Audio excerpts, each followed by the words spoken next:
অপলক দৃষ্টিতে অসহায়ত্ব নিয়ে চেয়ে থাকা এই মানুষটির নাম মুজিবর। প্যারালাইজড হওয়ার ২৬ বছর আগে ছেড়ে গেছেন স্ত্রী সালমা। সংসার পেতেছেন অন্য জায়গায়। খোঁজ নেন না স্কুল শিক্ষিকা মেয়েও। সহায় সম্বল বিক্রি করে করেছেন চিকিৎসা।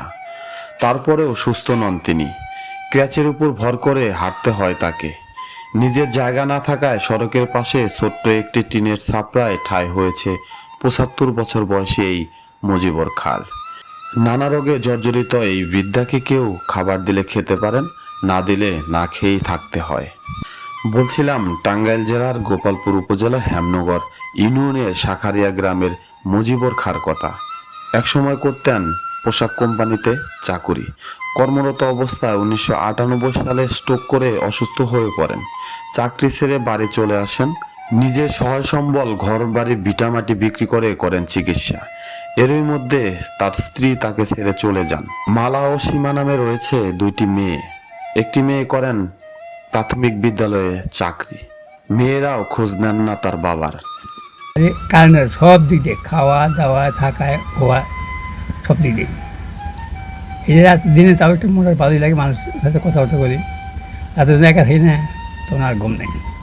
হ্যাঁ উপায় কি, আজ বউ নাই, কোনো সন্তানাদি নেই। যদি আজকে বিপদে পড়ি আমার কী অবস্থা বল। এই যে একটা সংকট, হয়তো পরিবার থাকলো অসুস্থ অবস্থায়, তখন হয়তো প্রস্তাব করলাম। এখন তো হয়তো নিজে যাই কিছু ওই কষ্ট করে নিয়ে প্রস্তাব পায়খানাটা মেনটেন করা হয়। তখন একবার না পারবো না, তখন আমার ওইটাই, তখন পায়খানার মধ্যে শুয়ে থাকবো, প্রস্তাব করে প্রস্তাবের মধ্যে শুয়ে থাকবো। এই যে একটা দুশ্চিন্তা, আজ কতটা বয়স, প্রায় ২৪-২৫ বছর ধরে আর এই দুশ্চিন্তার মধ্যে আমি ভুগি। সমস্যা তখন এই যে আমি মতো হাঁটতে পারি না, এক সমস্যা। এ থেকে ২৬-২৭ বছর খালি বিছানা পড়ে থাকি, এটা এক সমস্যা। তারপরে কোথাও যাইতে পারি না, এই সমস্যা। তারপরে মনে ছেলে একটা ভালো মন্দ জিনিস খামো, ওটা পারি না, টাকা পয়সার অভাবে। এরকম বহু সমস্যা আছে, পায়খানা প্রস্তাব।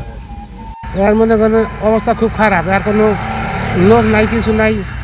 এর মনে করেন কে দেয়তে খাবার পায়, না আছে না পায়, এর কোনো ই নেই। কে কামে করছে, কারণ কন্যা মানুষ নাই, কোনো লোক নাই। মনে করেন আর কী ব্যবস্থা করেন যে আপনারা করবেন। হ্যার একটা থাকার বাসা করে ফেলি, হ্যার একটা চিকিৎসা ব্যবস্থা করলি গেলা, হ্যার ভালোই তো। উনি দুইটা মেয়ে আছে, আসে না, দেখে না, রাস্তায় দাঁড়িয়ে সে একা একা বসে থাকে, তার অনেক কষ্ট। আপনারা যখন কিছু করতে পারেন তো ভালো, আর না পারেন তো কিছুই না।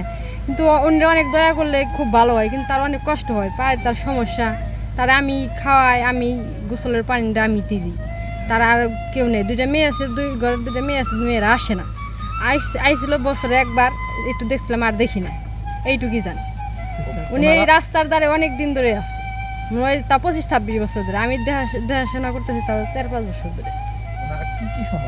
উনির পায়ে সমস্যা, পায়ে সমস্যা, আর কোনো কিছুই না। উনি হাতটা একটু সমস্যা, উনি হাঁটা চলাফেরা করতে পারে না। ওই এক জায়গায় বসে বসে ওখানেই খায়, ওখানেই সব।